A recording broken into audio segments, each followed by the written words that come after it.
Hello అందరికీ welcome back to the channel. Patil automation limited ఈ company వచ్చేసి 2015లో స్టార్ట్ చేశారండి. వీళ్ళేంటంటే ఫర్ ఎగ్జాంపుల్ ఏదైనా ఒక కంపెనీ బైక్స్ కానీ కార్స్ కానీ మ్యానుఫ్యాక్చరింగ్ చేసినప్పుడు వాటికి కావాల్సిన వర్క్స్ ఏవైతే ఉంటాయి, లైక్ వెల్డింగ్ కానీ అసెంబుల్ కానీ పార్ట్స్ని అసెంబుల్ చేయాలి కదా. సో అసెంబ్లింగ్ కానీ టెస్టింగ్ కానీ ఇవన్నీ జరగాలంటే మ్యాన్ పవర్ ఎక్కువగా కావాలి. సో ఆ మ్యాన్ పవర్ని తగ్గించి ఆటోమేటిక్గా వీళ్ళ వర్క్ అనేది జరగాలి కాబట్టి వాటికి కావాల్సిన మెషినరీ ఏదైతే ఉంటుందో, లేక రోబోటిక్ కావచ్చు లేదా ఆటోమేటిక్ మెషిన్స్ అవ్వచ్చు, ఈ కైండ్ ఆఫ్ మిషన్స్ని వీళ్ళు మ్యానుఫ్యాక్చరింగ్ చేసి డిఫరెంట్ ఇండస్ట్రీస్ లైక్ ఆటోమొబైల్ కానీ ఎలక్ట్రానిక్ ఇండస్ట్రీస్కి వీళ్ళు సెల్ చేస్తుంటారు. సో తద్వారా ఆ కంపెనీస్ ఫాస్ట్గా సేఫ్గా మోర్ అక్యురెంట్ వేలో వాళ్ళ ప్రొడక్షన్ అనేది ఇంక్రీజ్ అవుతుంది. అండ్ దాంతోపాటు ఎఫిషియెంట్ వేలో వాళ్ళ ప్రోడక్ట్ని అయితే మ్యానుఫ్యాక్చరింగ్ చేయొచ్చు. అండ్ ఈ కంపెనీ ఒక మిషన్స్ ఏవైతే మ్యానుఫ్యాక్చరింగ్ చేస్తారో అవి 2 కేటగిరీస్లో ఉన్నట్టు చెప్తున్నారు. అందులో ఫస్ట్ వచ్చేసి ఆటోమోటివ్ అండ్ సెకండ్ వచ్చేసి నాన్ ఆటోమోటివ్ అండి. అండ్ ఈ కంపెనీ మ్యానుఫ్యాక్చరింగ్ ఫెసిలిటీస్ వచ్చేసి 5 ఉన్నాయి అక్రాస్ ఇండియాలో. అందులో 2 వచ్చేసి పూణేలో ఉన్నట్టు చెప్తున్నారు. అండ్ టోటల్ వీళ్ళ మ్యానుఫ్యాక్చరింగ్ ఫ్యాక్టరీ వచ్చేసి 4,60,000 స్క్వేర్ ఫీట్లో ఉన్నట్టు చెప్తున్నారు. అండ్ ఈ కంపెనీలో ఫుల్ టైమ్ ఎంప్లాయీస్ వచ్చేసి 244 ఉంటే కాంట్రాక్ట్ వర్కర్స్ వచ్చేసి 256 వర్కర్స్ ఉన్నట్టు చెప్తున్నారు. అండ్ ఈ కంపెనీ మ్యానుఫ్యాక్చరింగ్ చేసే మెషిన్ నేమ్ వచ్చేసి robotic welding system, spot welding system, arc welding, resistance welding system, automated car body assemble lines, engine and transmission assemble systems, ఇలా different kind of machines అయితే వీళ్ళు manufacturing చేస్తారు. Across 10 స్టేట్స్లో with in ఇండియాలో వీళ్ళ product అంటే machines ఏవైతే ఉన్నాయో అవి సెల్ చేశామని చెప్తున్నారు. అండ్ ఎక్కువగా ఈ మహారాష్ట్ర, హర్యానా, కర్ణాటక, గుజరాత్, మధ్యప్రదేశ్, తమిళనాడులో ఎక్కువగా జరిగినట్టు చెప్తున్నారు. And coming to the financial data అండి, రెవెన్యూ పరంగా చెప్పాలంటే 2023లో 82 క్రోడ్స్ ఉంటే 2025కి 122 క్రోడ్స్ పైగా అయితే ఇంక్రీజ్ అయింది. సో విత్ ఇన్ 2 ఇయర్స్లో 48% గ్రోత్ అయితే కనపడుతుంది. అండ్ ప్రాఫిటబిలిటీ పరంగా కూడా సిగ్నిఫికెంట్ గా గ్రో అవుతూ వచ్చారు. సో 2023లో 4 క్రోడ్స్ ఉంటే 2025కి 11 క్రోడ్స్ పైగా అయితే ఇంక్రీజ్ అయింది. సో ఓవరాల్ గా విత్ ఇన్ 2 ఇయర్స్లో 179% గ్రోత్ అయితే కనపడుతుంది ప్యాట్ లో కూడా. అండ్ అంతేకాదు నెట్వర్త్ కానీ అసెట్స్ కానీ ఇయర్ ఆన్ ఇయర్ ఇంక్రీజ్ అయితే వచ్చాయి.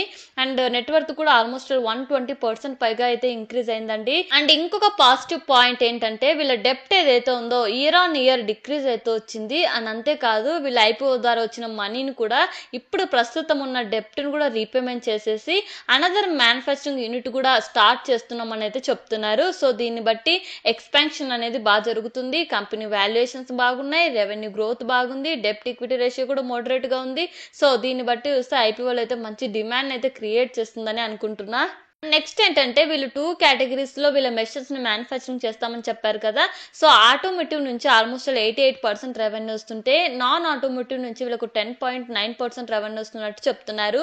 అండ్ నెక్స్ట్ మనం ప్రోడక్ట్ వైజ్ రెవెన్యూ చూసినట్లయితే వెల్డింగ్ లైన్స్ నుంచి 65% రెవెన్యూ, అసెంబుల్ లైన్స్ నుంచి 25% revenue, and maintenance and other services నుంచి 5.2%, స్పెషల్ పర్పస్ మెషిన్స్ నుంచి 1.5%, మెటీరియల్ హ్యాండ్లింగ్ మెషిన్స్ నుంచి 1.3% రెవెన్యూ వస్తున్నట్టు చెప్తున్నారండి. And coming to the peer comparison, వీళ్ళు ప్రొవైడ్ చేసిన ఫినాన్షియల్ డేటా ప్రకారం పాటిల్ ఆటోమేషన్ ఇక్కడ బెటర్గా పర్ఫామ్ చేస్తున్నారు ఇన్ టర్మ్స్ ఆఫ్ ప్రాఫిటబిలిటీ పరంగా, రిటర్న్స్ పరంగా. ఎందుకంటే వీళ్ళు కన్సిస్టెంట్ వేలో గ్రోత్ అవుతూ వీళ్ళ ఓవరాల్ రిటర్న్స్ కానీ మార్జిన్స్ కానీ స్ట్రాంగ్గా ఉన్నాయి కంపేర్ టు ఈ అఫోర్డబుల్ రోబోటిక్స్. ఎందుకంటే వీళ్ళు ఇన్ టర్మ్స్ ఆఫ్ ప్రాఫిటబిలిటీ పరంగా కానీ రిటర్న్ రేషియోస్ పరంగా కానీ నెగిటివ్లో ఉన్నారు. సో ఇక్కడ పాటిల్ ఆటోమేషన్ బెటర్గా పర్ఫామ్ చేస్తుందండి. And coming to the IPO details, June 16th open అయ్యి June 18th క్లోజ్ అవుతుంది. ఫేస్ వాల్యూ వచ్చేసి 10 per share, ప్రైస్ బ్యాండ్ వచ్చేసి 114 నుంచి 120 per share అండి. లాట్ సైజ్ వచ్చేసి 1200 shares. ఐపీఓ ద్వారా వీళ్ళు 69 crores అయితే రైజ్ చేస్తున్నారు. అందులో 1 రీటైల్ మినిమం లాట్ వచ్చేసి 1,44,000 అండి. అండ్ మిగతా డీటెయిల్స్ మీరు స్క్రీన్ లో అబ్జర్వ్ చేయొచ్చు. సో ఇక్కడ overall strong industry experience management తో పాటు రిపీటెడ్ ఆర్డర్స్ తో 52 కస్టమర్స్ కి వీళ్ళ ప్రోడక్ట్ ని సెల్ చేసినట్టు చెప్తున్నారు. అండ్ అంతేకాదు నేను ఆల్రెడీ చెప్పాను న్యూ మ్యానుఫ్యాక్చరింగ్ ఫెసిలిటీ స్టార్ట్ చేశారని. సో దీన్ని బట్టి చూస్తే మనం బెటర్ గ్రోత్ అయితే ఎక్స్పెక్ట్ చేయొచ్చని అనుకుంటున్నా ఇన్ నా పాయింట్ ఆఫ్ వ్యూలో. Coming to the risk factors అండి, లార్జ్ కస్టమర్స్ ఎవరైతే ఉంటారో అంటే టాప్ 10 కస్టమర్స్ నుంచి వీళ్ళకి 76% రెవెన్యూ డిపెండెన్స్ ఉంది. కాబట్టి ఆ లార్జ్ కస్టమర్స్ నుంచి వీళ్ళకి ఆర్డర్స్ క్యాన్సిల్ అయినా రెడ్యూస్ అయినా overall business and financial data మీద ఇంపాక్ట్ పడిద్ది.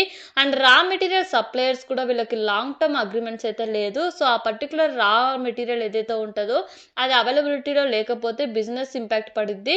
అండ్ దీంతో పాటు ఈ టైప్ ఆఫ్ బిజినెస్కి ఏవైతే రిస్క్ ఫ్యాక్టర్స్ ఉంటాయో అవన్నీ వీటికి కూడా వర్తిస్తాయండి. And as of now grey market premium అయితే 17% ఉందండి. ఇది చేంజ్ కూడా అవ్వచ్చు. అండ్ నేనైతే ఈ ఐపీఓలో పార్టిసిపేట్ చేద్దాం అనుకుంటున్నా. ఒకవేళ మీరు చేయాలనుకుంటే మీ ఓన్ అనాలిసిస్ ఆర్ఎల్స్ మీ ఫినాన్షియల్ అడ్వైజర్తో కనెక్ట్ అవ్వండి. అండ్ ఒకవేళ మీకు ఈ వీడియో ఇన్ఫర్మేటివ్గా అనిపిస్తే please like, share and subscribe. And thank you for watching.